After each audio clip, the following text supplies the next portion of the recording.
So question modules, you've got simple Q&A, checklists, ratings, through to attitude statements, awareness questions, you know, have you heard of Horizon 2020? Factual questions, you know, do you know what your, you know, I think my cholesterol should be greater than 5, less than 5, exactly 5, whatever.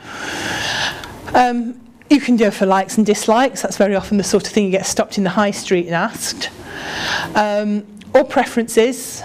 Some preferences are really... I got asked the other day about if I had to choose between having Sky Television and, I can't remember what the other was, having a new car or something. I'm thinking, why do I have to choose? You know, well, you do. You just have to give a preference. Well, I don't know.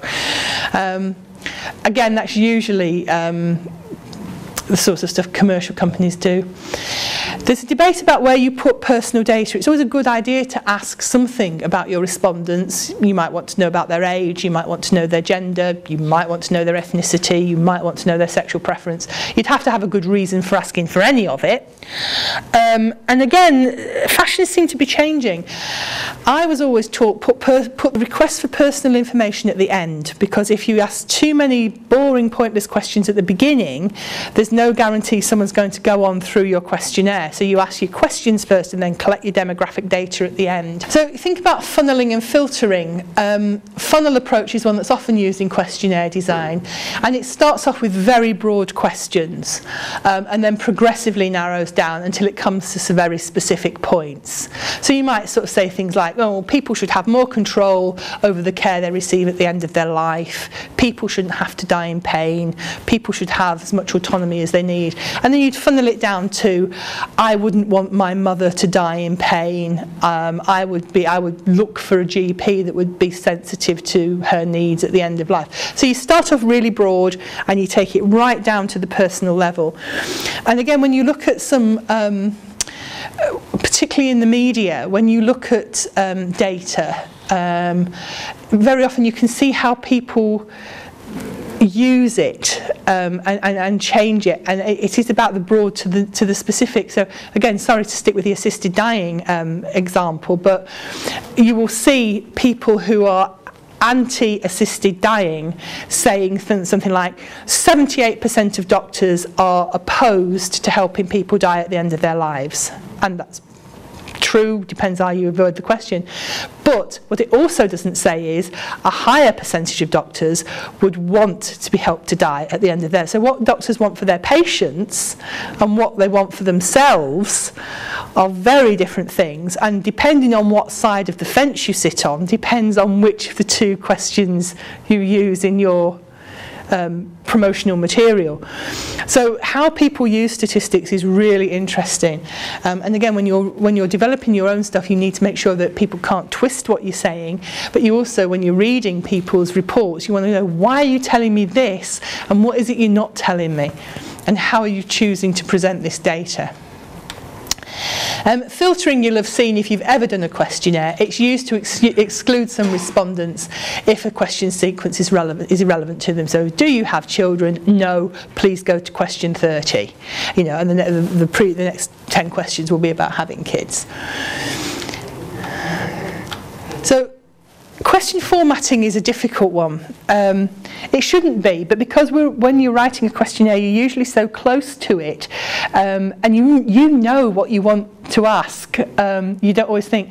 So you don't give two choices in one question. Do you like cats or dogs? Yeah, I like cats. But you've not asked me that. You've asked me, it's a yes or no question. So do I answer no because I don't like dogs, or do I answer yes because I like cats? That's really two questions. Do you like cats? Do you like dogs? Don't use leading questions. You know, don't you agree Bon Jovi are the world's greatest rock band? Of course you do. It's really skewing, it's really giving a ridiculous clue as to what you want your respondents to say. Don't use loaded questions. How important is it to you you're nursed by qualified professional staff? Who's going to say no? No, I don't want to be nursed by anybody with a qualification. Anyone will do. So again, it's not going to give you any information at all, because everybody's going to say it's very important. And beware of framing effects. So if you say to somebody, if there was a 10% chance you would die, would you have surgery for lung cancer? Well, 10% doesn't sound like very much, really. So you might say yes, but on the other hand, you might go, well, 10%, that's not great. I don't want to die, so I wouldn't have my surgery. And again, it's interesting how people perceive percentages. When my partner had a really nasty motorcycle accident, he was told there was a 25% chance that he would get necrosis in his ankle, which is like his bone would die. And I heard there's a 75% chance he won't. But he didn't hear that. He heard there's a 25% chance you will. So that means every morning when he wakes up and his ankle's stiff, he's expecting his foot to drop off. You know, despite the fact 2 cats have slept on his legs all night long.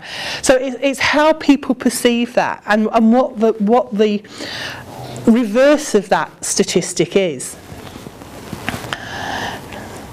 And yeah, again, this is a bit like the cats and dogs one. Do you like or dislike children, yes or no? If they're asking people if they dislike children, it's probably not going to get a very positive response anyway. But and about making questions specific. So things like, do you have a car? Well, you might not have a car, but you might have use of a car. It might be somebody else's car. The car might be in your partner's name, but you can use the car, or you might drive your mum's car. So if you actually, do you own a car? Then no, I don't. Do you have access to a car? Then yes, I do.